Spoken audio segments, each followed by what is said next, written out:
Hi everyone and welcome back to the channel. As the title suggests, today we're going to look at yet another phone, the base iPhone 11.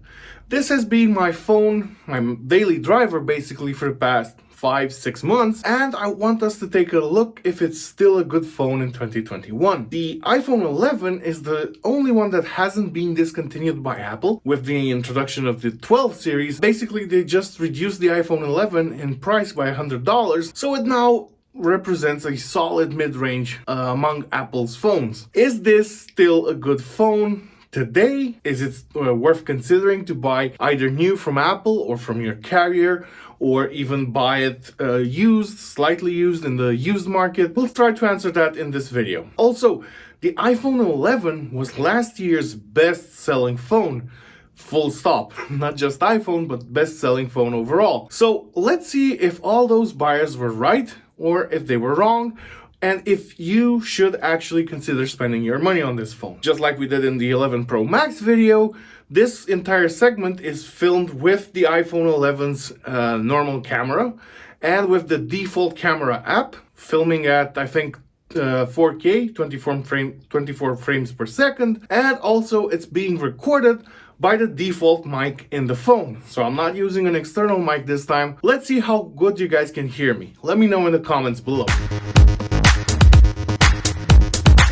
As in our previous review of the 11 Pro Max, we're going to look at the design of the 11, which is pretty much very similar to what we got used to from the iPhone 10 onwards, and the 11 Pro Max as well. So this is basically the same curved design. Glass front, obviously, glass back as well, but this time we have aluminium sides. Also, it still feels very much like a premium product. This is now solidly in the mid-range, but it still feels as a very solid phone, a very premium experience in the hand. The phone comes with multiple colors. We have black, green, yellow, purple, product red or white, and actually the slightly curved design makes it quite easy to hold in the hand, as opposed to the iPhone 12s, which I personally find a little bit difficult to hold. This one you can actually hold quite easily. When it comes to one-handed use, it's actually a bit of a reach, to be honest. Especially so if you put a case on, like I did. It becomes a little bit difficult to use one-handed. Its dimensions are 150 by 1 in height. Width is 75 by 7 and thickness is 8.3. That's all in millimeters. In inches, it's 594 by 298 by 033. It weighs in at 194 grams. I was actually very surprised at how close it is in size to the 11 Pro Max. It actually didn't feel that much smaller, and you can actually feel those extra 2 millimeters. I didn't expect it to be like that, but I actually did feel that this is a bit a thicker phone. Now, like all glass phones, even with the new 12s with their ceramic shield and whatnot, Apple, when they originally introduced the 11, they said the same thing, that this is the most durable glass ever. I would still put a cover on it, and I did. I actually used this with a cover for 6 months and also a screen protector. And this made the phone survive without issues. As you can see, it's pretty much free of any sort of blemishes and so on. Remember, this is still a glass phone, so if you crack it, either the front or the back, it's actually going to be pretty expensive to fix. It's not going to be cheap. It also will scratch with relative ease. I've seen some after a couple of months of usage full of scratches and so on. So if you want to protect it, a screen protector and a case are usually the way to go. The buttons are as great as on any iPhone, basically no problem. You have the usual volume buttons on the left, as well as the silent rocker and the power button on the right. The haptic feedback is as good as ever. I mean, in iPhones, like I said in the 11 Pro Max review, basically you'll always get good haptics, which is really important, something that I can't stress enough. Some haptics are usually very powerful or too much. Some are a little bit weak. This is just perfect in my opinion. Now, the iPhone 11 comes with IP68 certification, which means it's good up to a maximum depth of 2 meters for 30 minutes.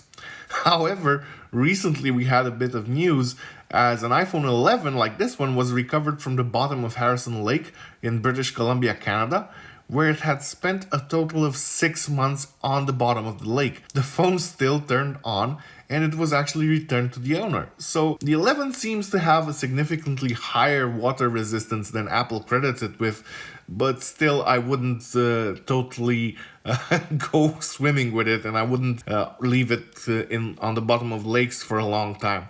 Now, onto the display.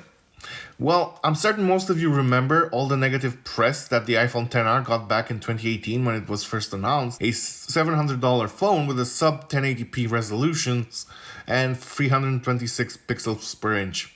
Well, they kept the same screen in the 11 as well. Everyone found out the liquid retina IPS LCD display created by Apple here is still pretty good, mostly. Viewing angles are not fantastic, and if you start using the 11 coming from a phone with higher resolution, you will definitely notice it. My previous phone was an iPhone 8 Plus actually, which had 401 pixel per inch, and initially I could actually notice that it's a downgrade. While Apple makes great LCD screens, and this is one of the better ones you're gonna find, it's getting a little bit long in the tooth. Thankfully, it's pretty much the only downside of the phone, but yeah, the screen is not great by today's standards. It's an IPS LCD screen, like I said. It has 60 Hz refresh rate, so it doesn't even come with fast refresh rate, and it has quite a bit of bezel around the screen. So yeah, that can bother you. With that being said, it will grow on you in time. I've consumed tons of videos on this, tons of media. It's not a bad screen by any stretch of the imagination. It has 625 nits of brightness, a pretty decent screen. But again, it's getting a little bit old, especially compared with other mid-range offerings on the Android side. Having a screen with a lower refresh rate can be a bit of a problem. Now onto the performance. The 11 comes with the A13 Bionic chip paired with 4 gigs of RAM. The newer 12s have 6 gigs of RAM in the Pro variants, I believe. RAM shouldn't be a concern. The chip inside shouldn't be a concern. iOS has great RAM management. The A13 Bionic is still a great chipset. There's no problem. The performance is smooth. You will never experience any sort of slowdowns or any sorts of issues. And now the downside of the screen comes back as an upside, because having a lower resolution than the Pro variants means actually the chipset inside has to push out fewer pixels. This will improve the performance a little bit. I agree, not dramatically so, but it's still going to be rock solid. And this phone is still a very, very fast phone in 2021. There's no arguing that. Now, in terms of storage, as I said, this is the base model with 64 gigs. And as you can see, mine is already full. So I have a bunch of apps and a lot of information on it. I would say skip the 64 gigabyte option. There's basically 3 storage options. The base 64, 128 and 256. I wouldn't go for the 64 unless you know for certain that you're not going to need a lot of storage. Now, in terms of software, this phone launched also on iOS 13. It's now on iOS 14.4.1, and it should be supported for a few more years without any issues whatsoever. Would say another 3-4 years, perhaps even longer than that, because it's still being sold by Apple brand new. Apple's recent track record of supporting their phones for a long time is really, really solid. Puts many Android makers to shame. Basically, they make very long-lasting phones that will be around for years and years to come. So basically, if you get this one, I would not be worried in any way, shape, or form in terms of software support. Now, in terms of cameras, the 11 comes with just 2 cameras. Both are 12 megapixel. The main camera is a wide format, and the secondary one is in ultra wide. It has 2x optical zoom out. It has digital zoom up to 5 times in photos and 3x in videos. So a little bit worse than the 11 Pro Max we looked at recently, but not that much so. You have obviously portrait mode with advanced bokeh and depth control. You have optical image stabilization for the main lens.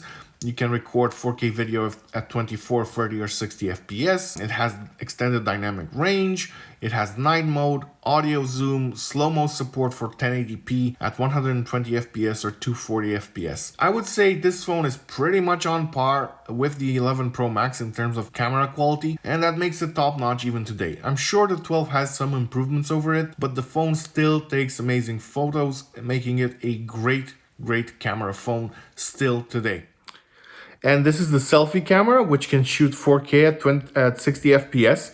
It's actually very good in quality. I hope you can hear me well because I'm using the microphone of the phone, but it's actually a very solid camera as well. You're going to be able to use it in video calls and FaceTime calls and that sort of stuff without any sort of issue. Now, in terms of the back camera and the default camera app, actually, like I did before in the 11 Pro Max video, the whole intro footage is filmed with the default camera in the phone. So let me know in the comments below, what do you think of the camera quality? In terms of the speaker quality, let's listen to some music right here. Let's turn up the volume.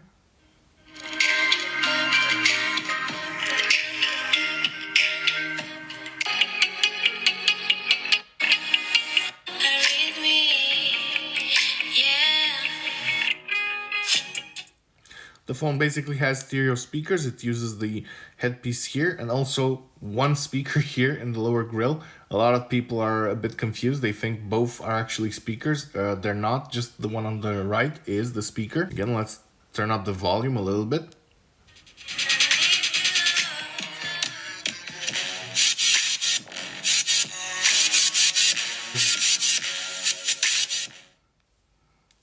Let me know in the comments below if you think this is good audio. I think actually it's on par with the 11 Pro Max. Probably the Pro Max is a little bit louder, but still, this is a great phone for listening to music, playing media on it. It's perfectly satisfactory. Before we discuss the battery life, I would like to ask you if you find the videos informative or useful to consider subscribing, liking the videos, and turning on the bell notification. This will greatly help me in building the channel and reaching out a larger audience. Now on to the battery life. Total battery capacity is 3110 milliamps, which again is larger than the one in the iPhone 12. The phone will be more than able to get you through a day. Alright, with moderate usage, the battery is more than enough here. You won't find yourself reaching for a charger too often during the day. Again, with moderate usage. It's not the battery champ in the range. That obviously goes to the 11 Pro Max. The battery is still really good. As you can see, mine is still at 100% maximum capacity, even though I've had the phone for about 6 months now. Basically, I've avoided using fast chargers or using wireless charging. Both reduce the lifespan of your battery. I'm gonna link a fantastic video on this by Mr. Who's the Boss. It's already a couple of months old, but it's still 100% accurate today and still applicable. You should really try to avoid basically charging your phone with a very fast charger or using wireless charging, because both generate a lot of heat, and heat is the biggest enemy of the batteries. Those will degrade your battery really fast. I also don't regularly top it up more than 85%, and I used optimized battery charging. This way the phone knows when to expect most usage, and it doesn't charge the battery to maximum levels unless you need it. Now on to the connectivity. As I reported in my 11 Pro Max videos, and by using this phone for almost half a year now, I can say that reception and call quality can be a bit hit and miss at times. If you're in areas with less than ideal reception, you may experience some dropped calls here and there. It's again not very common. It doesn't happen all of the time. Don't imagine that it does, but it will happen from time to time. It seems there's also some software issues because the 12s, which launched with Qualcomm's X55 modem, also seem to have almost similar issues. Again, this should not concern you. It will happen very rarely. You're going to get good reception in general. You're going to get excellent call quality most of the time. And yeah, it's absolutely great in its main function as a phone. Again, Like the 11 Pro Max, this one lacks 5G. I don't think 5G is such an important feature at this point in time. Indeed, in the 12, it's an added bonus, but if you're lacking it here, it's not a major concern. This may change in a couple of years down the line, but right now, it's still perfectly fine. So conclusions. I think the 11 is still an absolutely great phone. I'll be honest here, I did not become as fond of this one as I did of my previous 8 Plus, but I still enjoyed it a lot. Truth be told, I wouldn't have switched up from it as I'm doing now because I actually liked it and enjoyed it. The only problem that I've had with it has been the limited storage, and that's obviously not the phone's fault. I knew from the start I'm getting the base model. Also, keep in mind, the iPhone 11 was last year's most sold phone with nearly 65 million units. Add to that the 38 million from 2019 and you have more than 100 million sold overall, without counting the ones that are going to be added in 2021, as the phone is still being sold brand new by Apple. So this is one of the most sold phones over the past 3-5 years, I would say. It will still sell very, very good because it's a very, very solid mid-ranger in Apple's new, surprisingly crowded lineup. It's definitely better than the 10R, which is about $500 at this time. The 11 is around $650, I think, for the 128 gigabyte storage option. I would say the 11 is a very, very solid pickup. New or slightly used. You should be able to find some good deals if you shop around. And if you plan to purchase one, it's going to be an absolute great phone. It's also a great deal when compared to the 12. The 11 last year cost from $700 new, $750 for the 28 gigabyte model.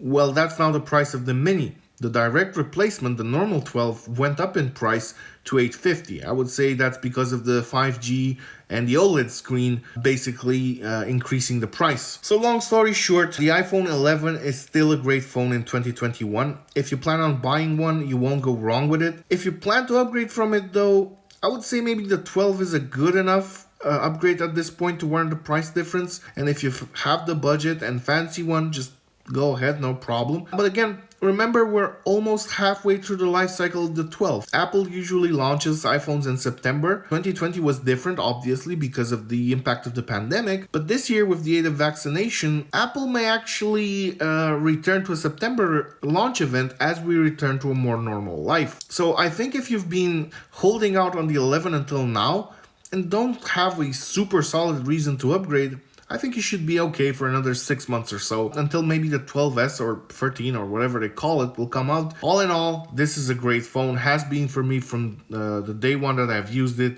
is still a great phone, and if you go with it, it's an absolute great purchase. Thank you for watching, and I will see you next time.